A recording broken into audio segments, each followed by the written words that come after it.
Este día vamos a continuar explorando el discurso del apóstol Pablo ante el Areópago y vamos a hablar sobre el tema cruzar la línea.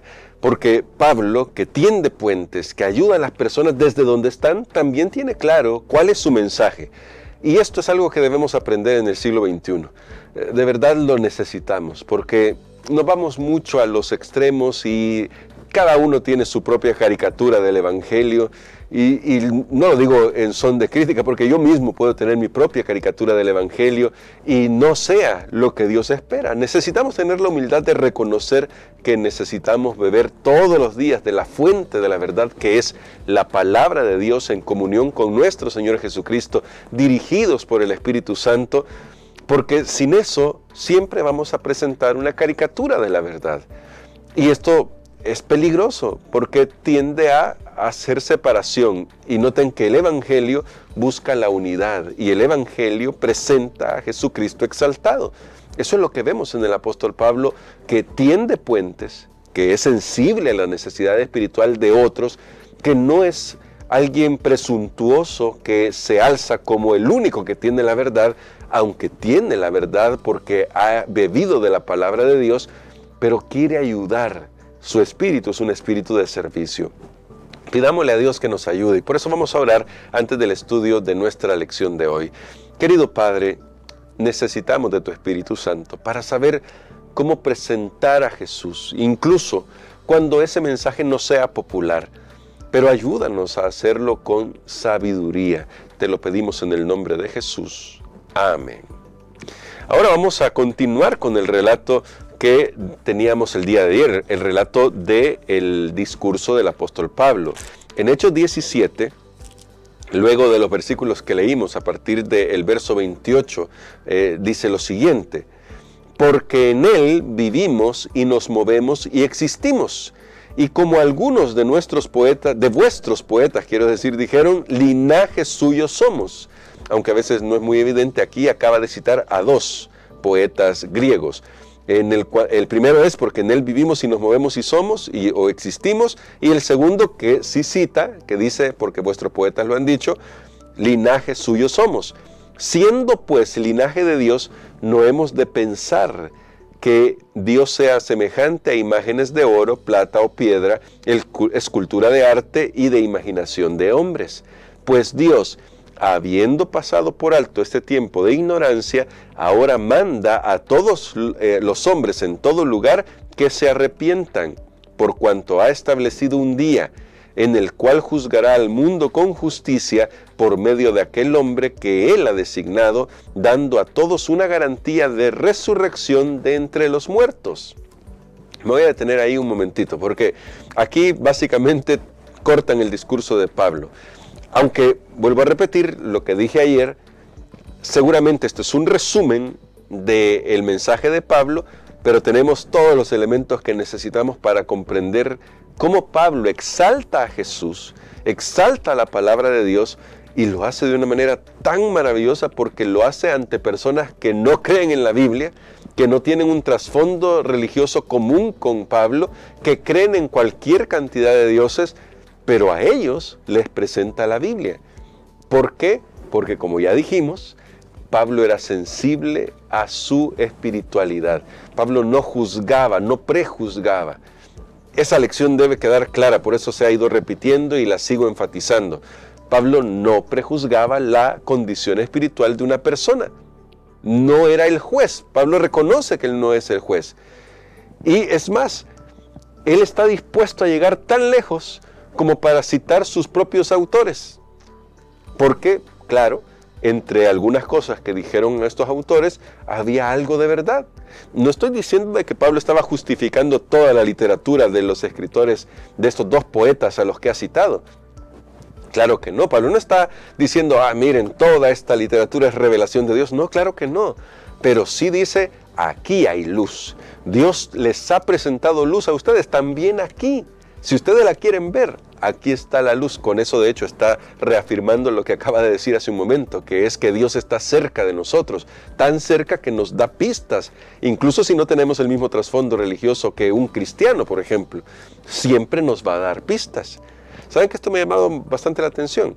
A mí me gusta mucho la lectura y he leído libros de filosofía, de psicología, que me han parecido bien curiosos. Incluso leyendo algunas obras de ateos, me he dado cuenta que leyendo entre líneas, uno puede descubrir esa sensación de que hay algo más, pero no logran descubrir qué es. Se lee entre líneas cuál es el problema que tienen. Y a veces no es un problema con Dios. A veces es un problema con una religión que ha caricaturizado a Dios. Solo cito, por ejemplo, el caso de un autor.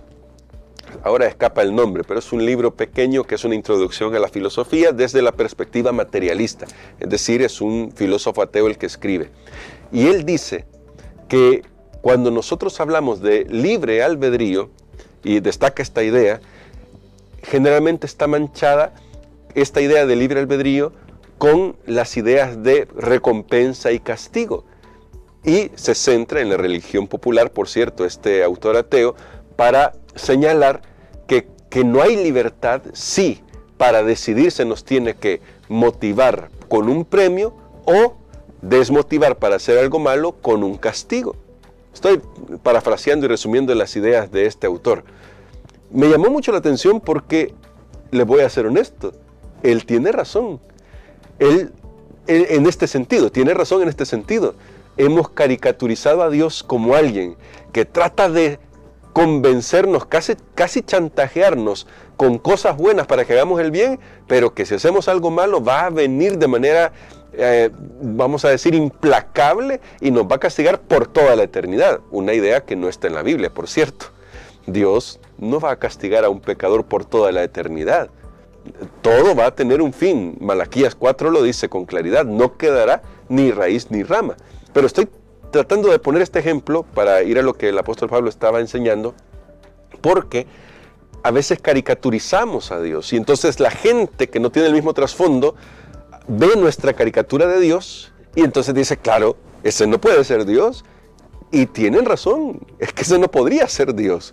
Dios no va a ser alguien arbitrario, ni alguien que va a tratar de engatusarnos, como decimos en nuestro español del Salvador, que va a tratar de engañarnos para que nos vayamos con Él. Claro que no. Si Él nos ofrece la vida eterna, no es con base en lo que nosotros hagamos o no, es con base en lo que hizo Jesús. De hecho, eso es un tema que se encuentra acá en el discurso del apóstol Pablo. ¿Qué es lo que hizo Jesús en favor de nosotros? Porque Dios ha designado a un hombre, dice el apóstol Pablo. Ahora, quería destacar esto porque Pablo logra presentar la Biblia ante personas que en principio no podrían comulgar con esas ideas, pero es que ya tendió los puentes. Y al tender los puentes Dios ha permitido que esto pueda suceder y Dios va a utilizar este puente para que puedan ser expuestos a la verdad. Así que no seamos de los que con nuestro conocimiento levantemos barreras. Ahora, Pablo dice acá, y esto es lo que me gusta de este mensaje, que a pesar del trasfondo que no tiene nada que ver con el judaísmo, a pesar de eso, Pablo les dice, ¿saben qué? Dios les está llamando a arrepentirse. ¿Cómo es que se atreve a decirles eso? Bueno, porque ya les presentó al Dios no conocido. Y ahora les dice, ahora que ustedes ya conocen al Dios no conocido, ustedes necesitan hacer algo. Renunciar a todo eso que ustedes ven porque Dios no está en ningún templo hecho de mano. Dios no necesita nada de eso. Renunciar a eso y buscar al Dios verdadero. ¿Por qué? Porque viene el día en que vamos a enfrentar un juicio. Noten que aquí están todas las doctrinas, básicamente. Ya les presentó al Dios creador, les presentó el sábado, presenta justificación por la fe, porque Dios no necesita nada de nosotros y sin embargo nos da en primer lugar.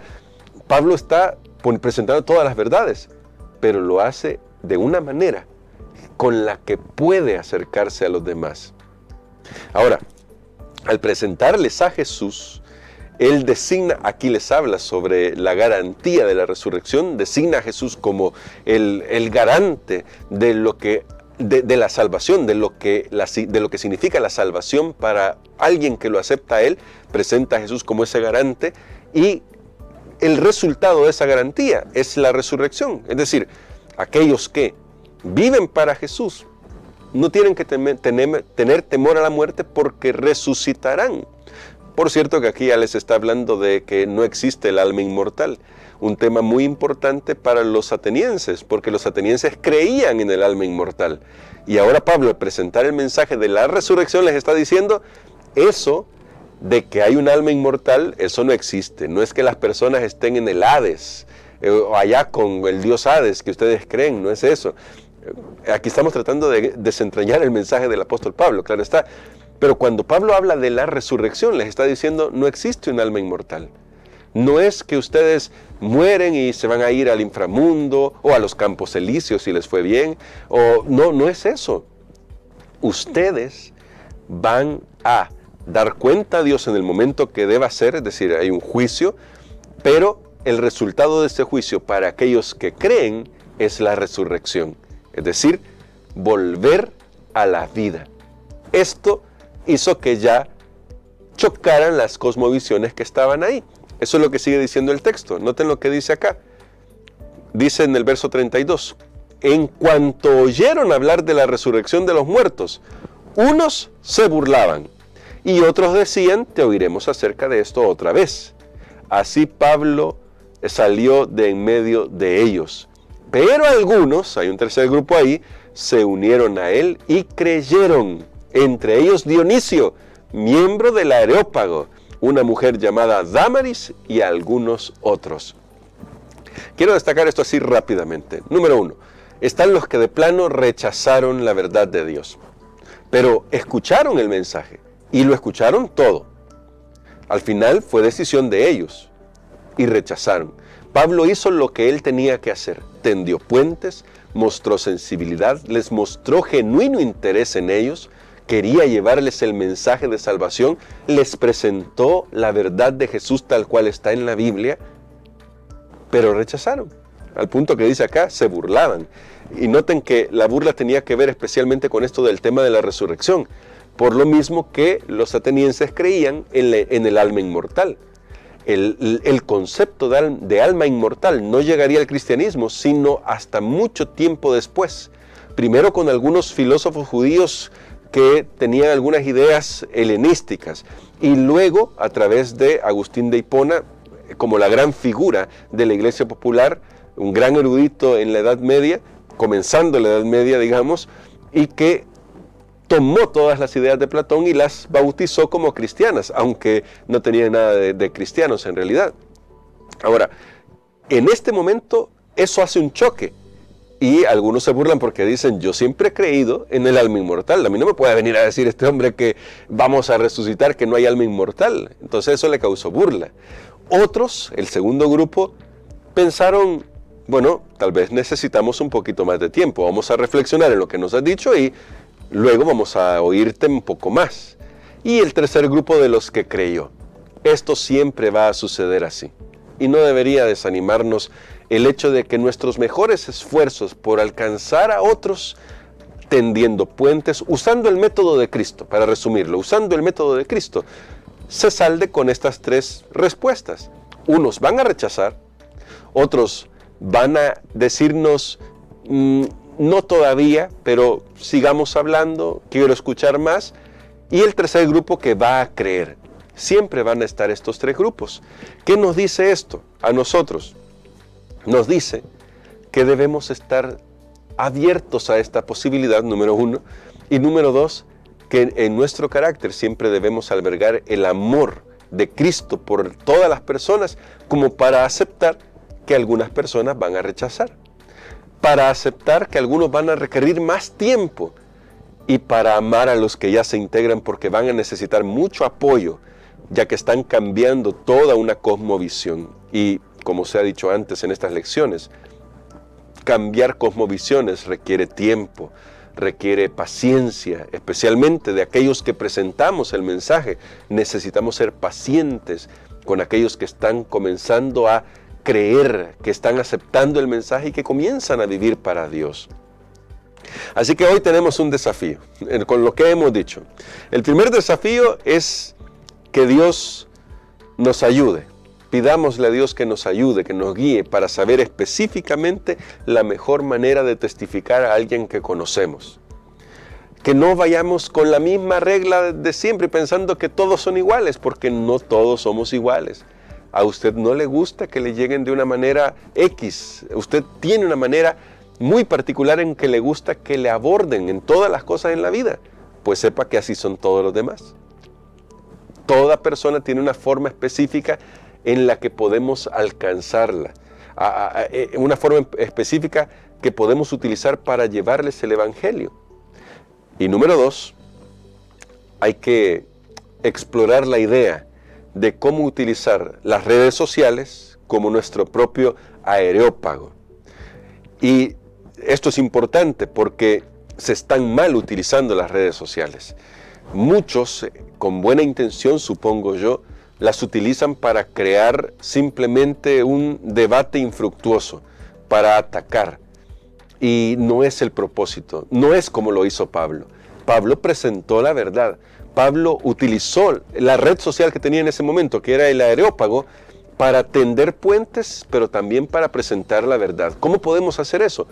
Hoy tenemos el desafío de pedirle al Señor que nos ayude a hacer las cosas con el tacto que se deben hacer, presentando el mensaje de Dios tal como lo hizo el gran apóstol Pablo.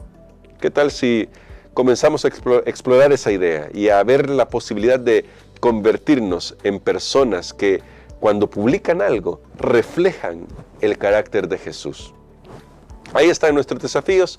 Pidamos la sabiduría de Dios. Querido Padre, gracias te damos por este mensaje del que estamos extrayendo y hemos extraído muchas lecciones durante esta semana. A veces nos cuesta tender puentes con los demás y te pedimos perdón por eso. Ayúdanos a tener la sensibilidad de nuestro Señor Jesucristo, del apóstol Pablo y de todos los misioneros que con amor en su corazón buscan tender esos puentes que ayuden a los demás a conocerte mejor. Padre, danos sabiduría. Y ya que ahora tenemos estos medios masivos de comunicación como las redes sociales, te rogamos sabiduría para utilizarlos para el adelanto y el crecimiento de tu reino, no para levantar barreras, no para destruir a otros, sino para edificar. Danos la sabiduría, te lo pedimos en Jesús. Amén.